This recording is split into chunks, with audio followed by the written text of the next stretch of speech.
An enclosed space on a ship is a dangerous place. It is not designed for people to be in it for long periods. These spaces often have very poor airflow. This means fresh air does not get in and bad air does not get out. The entrances and exits are usually small, like a manhole. This makes it difficult to get in and out, especially during an emergency. It is a place where the risk of serious injury or death is very high if you do not follow strict safety rules. We must treat every single enclosed space with extreme caution every single time. There are many types of enclosed spaces on a vessel. Ballast tanks are a very common example. These large tanks hold water to keep the ship stable. Other examples include cargo holds, fuel tanks, freshwater tanks, and chain lockers. Even smaller spaces like cofferdams, void spaces, or the inside of a boiler can be considered enclosed spaces. Any area that is not continuously ventilated and has limited access fits this definition. Identifying that you are dealing with an enclosed space is the first and most critical step in staying safe. We must never underestimate the dangers they hide. The primary danger in these spaces comes from the air you breathe. The atmosphere can be deadly. It might have too little oxygen for you to survive. This is called oxygen deficiency. Rusting steel inside a ballast tank can use up the oxygen in the air, leaving it unsafe for human life.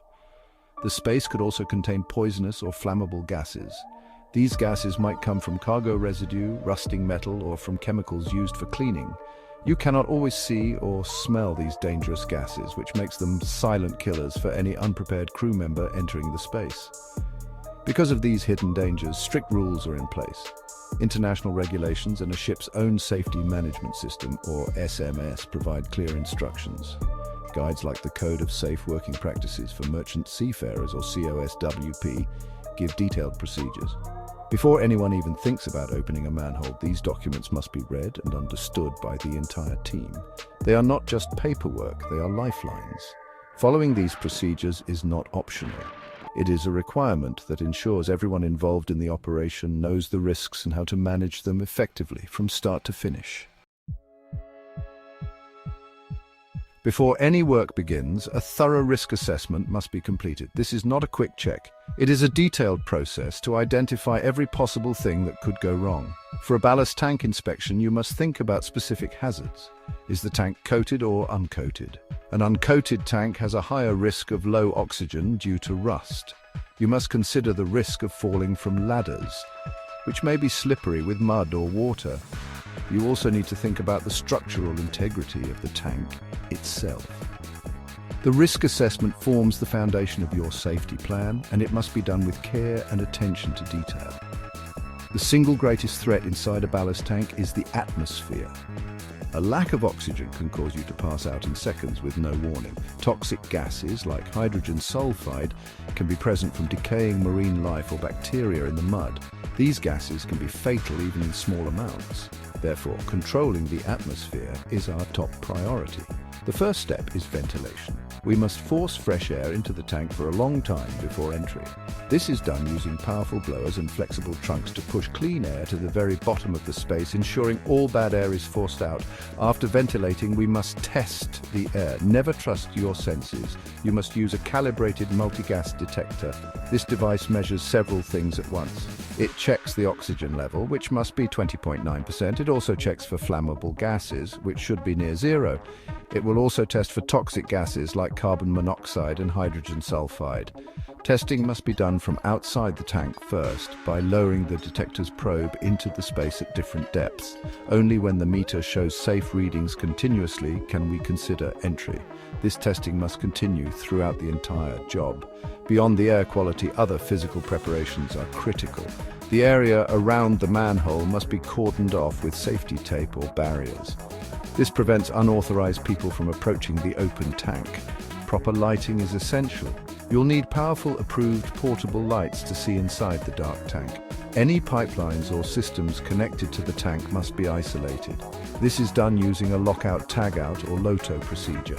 Valves are closed and locked, and tags are placed to warn others not to operate them. This prevents anyone from accidentally flooding the tank while a person is inside. Every person involved in the operation must have the correct personal protective equipment, or PPE. This is not negotiable. For a ballast tank, this starts with a hard hat, safety glasses, and a boiler suit.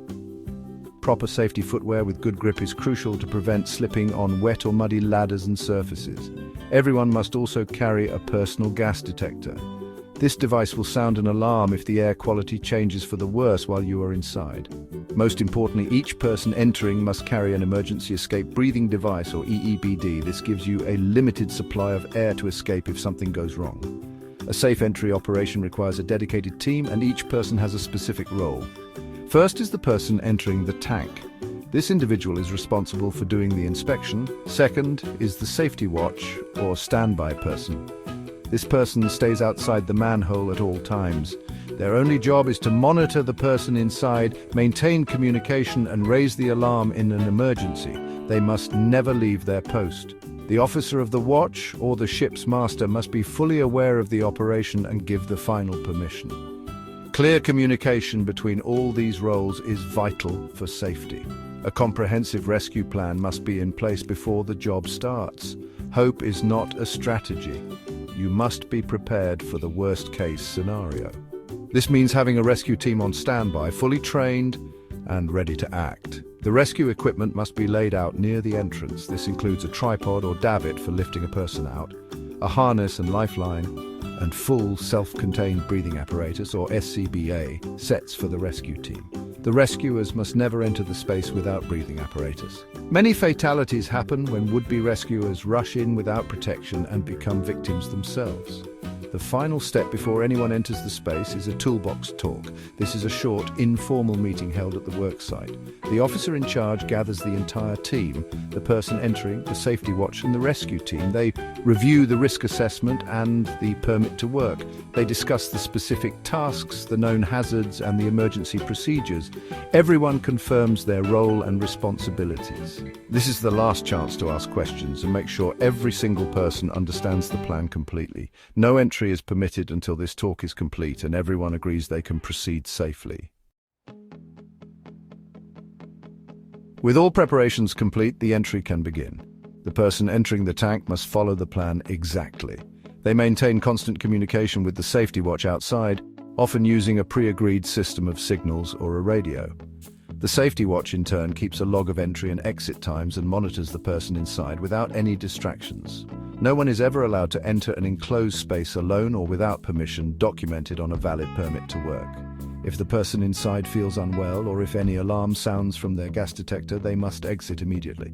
The job stops until the situation is reassessed. If an emergency occurs, the safety watch must not enter the tank. Their first action is to raise the alarm to summon the designated rescue team. The rescue team will then put on their SCBA equipment before starting the rescue operation as planned. Rushing in to help a collapsed colleague without proper breathing gear is a fatal mistake that has led to multiple deaths in a single incident.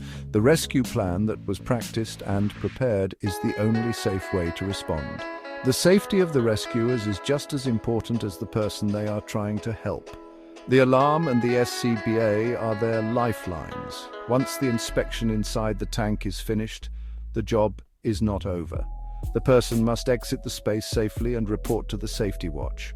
All personnel must be accounted for. The safety watch will log the final exit time.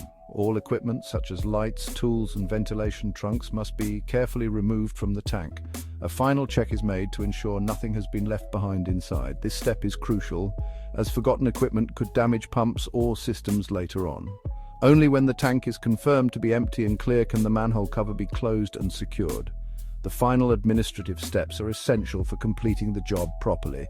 The permit to work must be formally closed. This involves the officer in charge signing off on the permit, confirming that the work is complete, all personnel are safe, and the space has been secured. The lockout-tagout devices are removed from the isolated valves. Finally, the team should hold a short debriefing session. This is a chance to discuss what went well and what could be improved for next time. This process of continuous improvement ensures that safety standards remain high for all future enclosed space entries on the vessel.